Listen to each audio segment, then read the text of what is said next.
All right, without surprise, Jarrett Stidham named the starting quarterback for the Auburn Tigers. Kevin Scarbinsky joining me now from AL.com. And Kevin, just your initial reaction to this news. Obviously not much of a surprise and pretty much as we expected. Yes, shocked to learn there was gambling going on at Rick's. This was probably the worst kept secret of the Gus Malzahn era at Auburn. This was a foregone conclusion.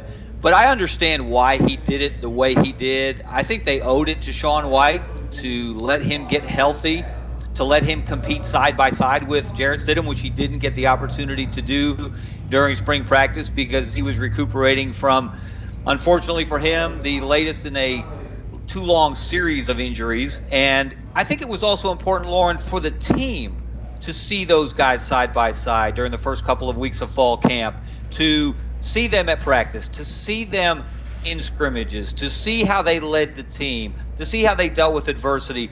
Because more importantly than the coaches making a decision, it's just as important for the team to accept that decision. And it sounds like, although it's early, everybody's on the same page. So no surprise that they went ahead and decided to name him as a starter now a few weeks into camp versus waiting until maybe the first week of the college football season or even for game one.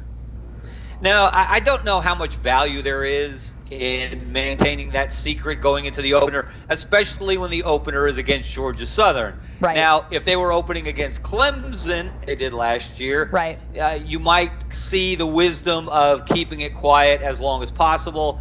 But look, Jarrett Stidham, he has tape. He has played in college games. Obviously, it was not at Auburn, but he has played college football. So you're not going to be surprised by what he can do physically. You may be surprised by how Chip Lindsey uses him.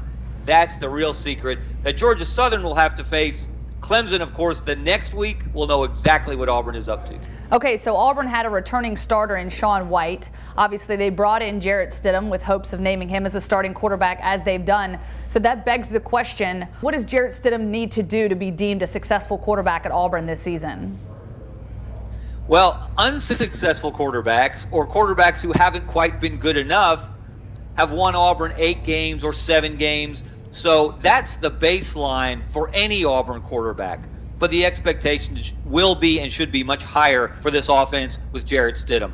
This is an offense that, with a competent quarterback, with a quarterback who could throw the ball downfield to match that running game, should be able to get Auburn to double-digit victories, should be able to get Auburn to the Iron Bowl in contention for the SEC West Championship, because that's what the last 2 transfer quarterbacks have done. Cam Newton did it.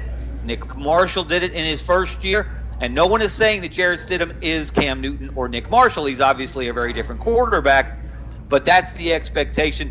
And if Gus Malzahn is a quarterback whisperer, it's with transfer quarterbacks. All right, thank you so much, Kevin. All great points there. And, of course, for all your Auburn Tiger updates, you can visit us on AL.com.